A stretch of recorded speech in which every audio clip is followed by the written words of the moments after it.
This is Retro Sports Radio. Visit RetroSeasons.com for more sports history. The first time Frank Leahy, the great football coach, saw Alan Ameche, he made a solemn vow to get him for Notre Dame. But as everyone knows, Ameche turned up at Wisconsin. The first time Coach Ivy Williamson of the University of Wisconsin watched him in action, Ameche was moved up from the junior squad to the regular varsity. In his first year with the Badgers, Ameche set a school rushing record as a freshman, 824 yards. The first time Red Sanders, the UCLA coach, saw him, after Allen personally racked up 139 yards in the 1953 Rose Bowl game against the Bruins, Sanders called him the strongest runner in football history, not excepting Bronco Nagurski. The first time he ever got his hands on the ball in a professional football game, Ameche raced 79 yards for a touchdown. And the first season Alan Ameche completed in the National Football League, he not only was voted the Rookie of the Year, but also captured ball-carrying honors by rushing for 961 yards. In 1948, at the age of 16, Ameche walked resolutely into the City Hall of Kenosha, Wisconsin, and legally changed his first name from Lino to Allen. Lino, to his way of thinking, was not rugged or mature enough.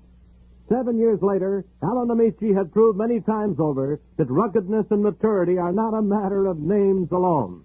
During that time, he was an all-state choice on the high school football team, a track star who could toss the shot over 50 feet and run the 100 yards in 10-2, a light heavyweight Golden Gloves champion, an All-American in college football, a Heisman Trophy winner, an All-Pro fullback in the toughest competitive sport of all, the National Football League. Off the football field, Alan Ameche is a quiet, modest, and earnest young man who is married to his high school sweetheart and the father of 2 husky sons. He is addicted to classical music, and while in college maintained a B average. Alan Ameche was the Baltimore Colts' first selection in the National League's player draft of January 1955, after Ameche had written football history at Wisconsin and in the Big Ten Conference. The horse, to which Wisconsin's football wagon was hitched for 4 years, lugged the leather for a total of 3,345 yards for the Badgers.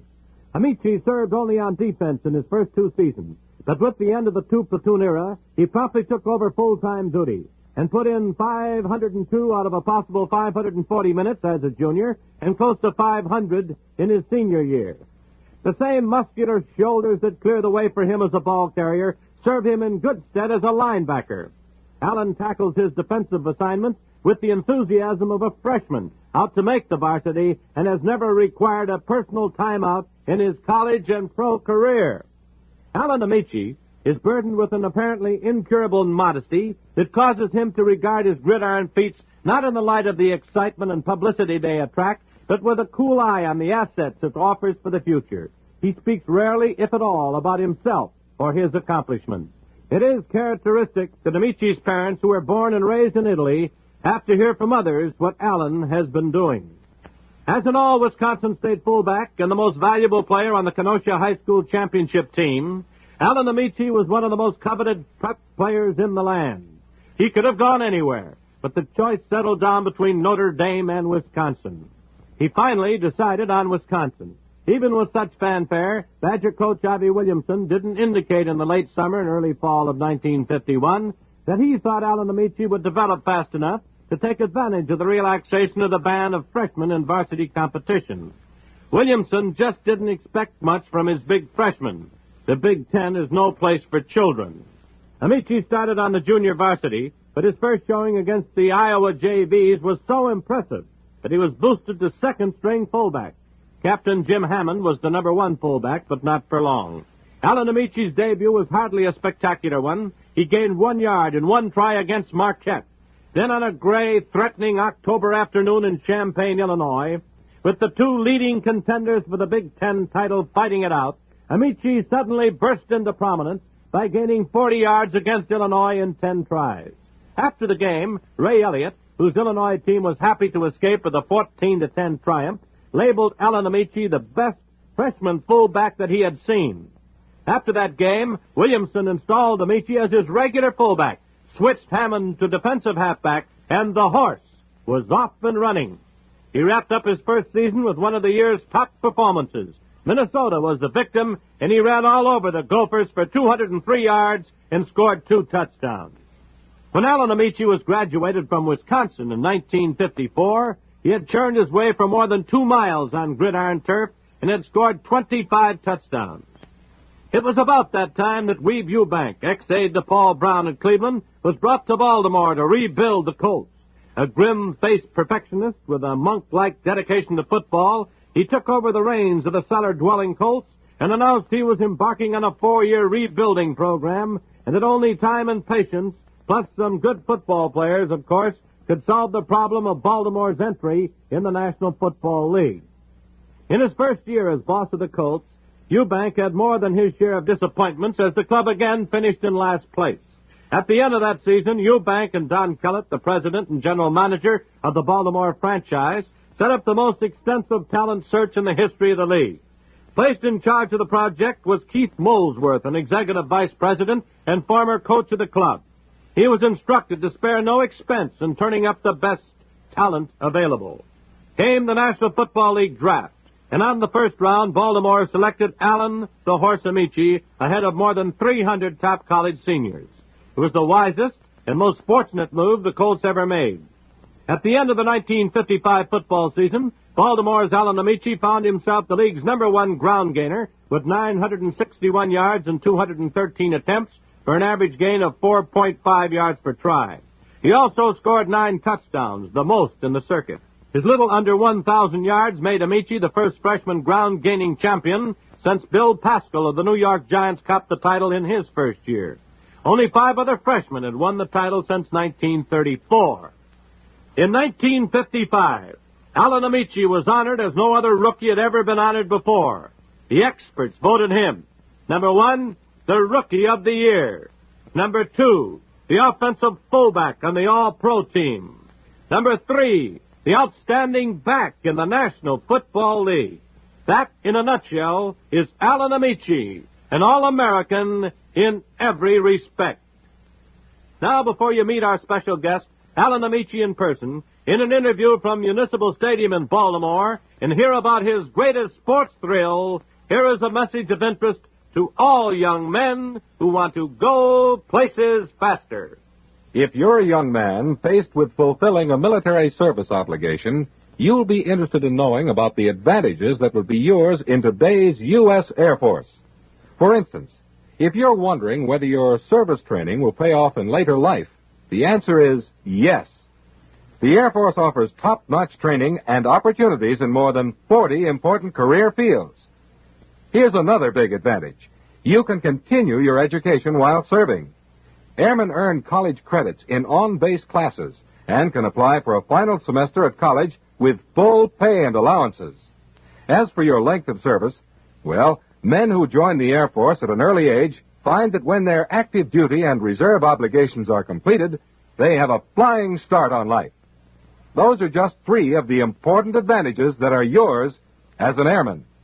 See your Air Force recruiter today for the full story. Find out how you can go places faster in the U.S. Air Force. Now back to Harry Wismer. Alan Ameche, what was your greatest sports thrill?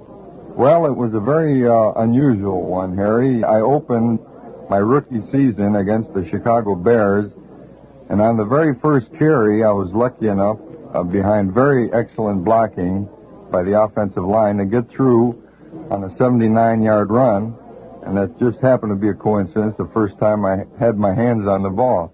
And, Harry, that was my greatest sports thrill. Alan, what was the big difference in making the jump from college to the professional football ranks? Well, the players are quite a bit bigger. In college ball, I was considered a pretty good-sized fullback at around 215 pounds. But you find that in professional football, you're running against men that go anywhere from 240 up to 270 or 80. And I just can't bully my way around like I did in college ball. Also, they have quite a bit more experience in professional ball, which certainly stands to reason. There are fellas with 4 years of college behind them, and many of them with professional experience. Therefore, it's just a tougher game all the way around, quite a bit rougher. There isn't any dirty ball that I've seen, but it's just a very rough game, and I'm sure people realize that. Alan, does weather make any difference in the progress of the game as far as you are concerned? Well, I'm sort of a mutter anyway, Harry. I don't mind playing in rainy weather or muddy fields. I think it kind of helps the bigger, slower fellas like fullbacks and guards and tackles and so forth. What is the most unusual play in which you participated, either in college or the professionals? It certainly is an unusual play. It's one I'll never forget, and it happened during an exhibition game against the Pittsburgh Steelers. We had a jumble up in the count that the play was to begin on, and our quarterback backed away, and our center became a little confused and didn't know what to do with the ball, so he spun around and lateraled the ball to me. I was the only back standing in the backfield at the time. Everybody else had kind of wandered away, and so the ball landed in my arms, and I didn't know exactly what to do with it, and I remembered in a split second's time that I had there that it was a pass play. So I threw the ball, and it just happened to go into the wrong arms, and it went down as an interception, but I still am credited with having a 1,000 pitching mark. I threw one and completed one, but it happened to be to the wrong team. Alan, do you feel that the present-day football players could go both ways if they had to by the rules? By that I mean play both offense and defense in the pros. Well, I feel that the players that I've seen on the Baltimore Colts could go both ways, but it's an awful lot nicer to just be able to go one way, and I think it makes for better football. You have a more specialized game, and the individuals just have a less amount of things that they have to learn and that they can perfect, therefore making it a better game as far as the spectators are concerned and also better as far as the players are concerned. I feel that professional football could be played in a one-platoon type game, but I also believe that it's a better game the way it's played now with two platoons. Alan, who gave you the nickname of the horse? Well, oddly enough, that happened way back in my freshman year in college. It was given to me by my freshman coach, who, after watching a practice, claimed that he thought I was hustling quite a bit and thought I worked like a horse, contrary to the opinion that I either look like a horse or eat like a horse or something like that. Thank you very much, Alan Ameche of the Baltimore Colts.